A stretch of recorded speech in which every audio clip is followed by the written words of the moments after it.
One of the greatest reasons why there's so much contention between husbands and wives, between parents and children, is as a result of unresolved trauma.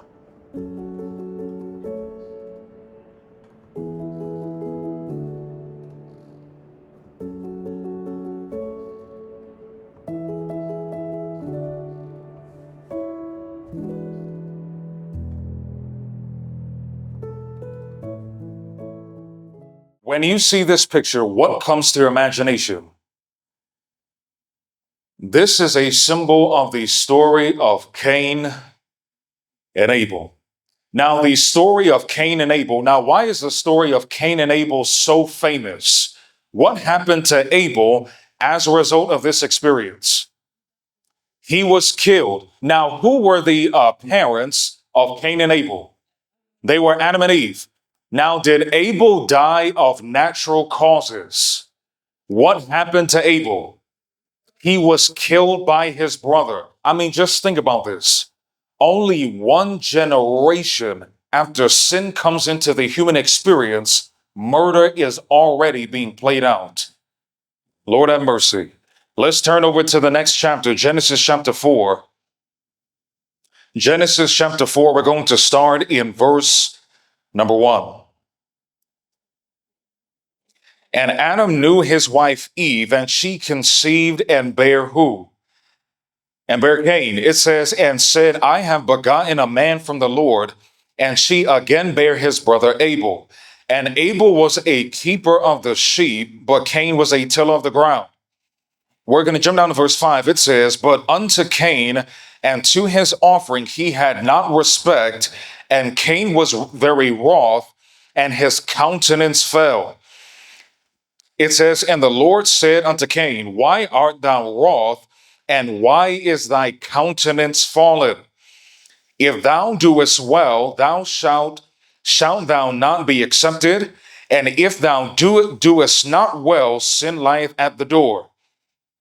And unto thee shall be his desire, and thou shalt rule over him.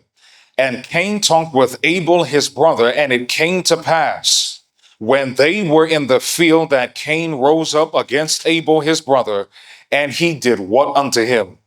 He slew him. Now, when this says slew him, is this communicating that they played patty cake and hopscotch? Is this what the Bible say? No, unfortunately, Cain literally killed his brother Abel. It says, and the Lord said unto Cain, where is thy brother Abel? And he said, I know not, am I my brother's what? I mean, this is just sheer insanity.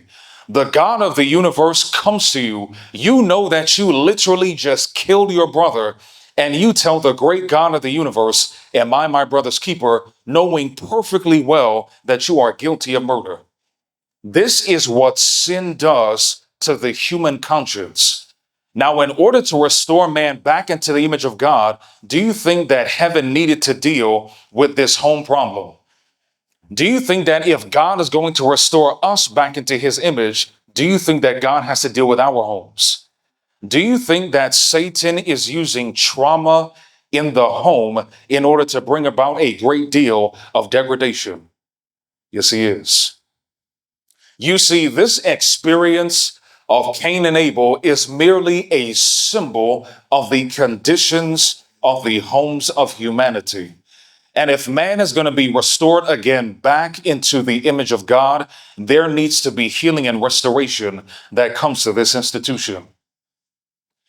Now, this is a gentleman by the name of Gabor Mate. He's a social analyst in the 21st century. Notice what this man says about trauma and toxicity in the home. This says the meaning of the word trauma in its Greek origin is wound. Whether we realize it or not, it is our woundedness and how we cope with it that dictates much of our behavior, shapes our social habits, and informs our ways of thinking about the world. It can even determine whether or not we are capable of rational thought at all in matters of the greatest importance in our lives. Notice, it says, for many of us, it rears its head in our closest partnerships, causing all kinds of relational mischief? Do you think that it is as a result of unresolved trauma that it is bringing so much, again, degradation into the home? One of the greatest reasons why there's so much contention between husbands and wives, between parents and children, is as a result of unresolved trauma. Unresolved trauma. But again, does God have a solution to this trauma?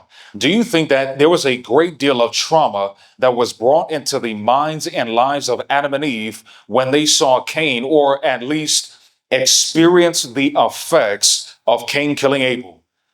A great deal of trauma.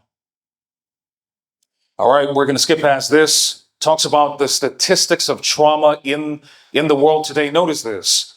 This says 70% of adults in the US have experienced some type of traumatic event at least once in their lives. Do you know that Jesus even communicated when he was on this earth that in this life that we would have tribulation?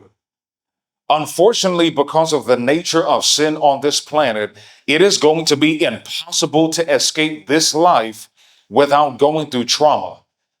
Did Jesus go through trauma? But did he have a solution to his trauma? Yes, he did.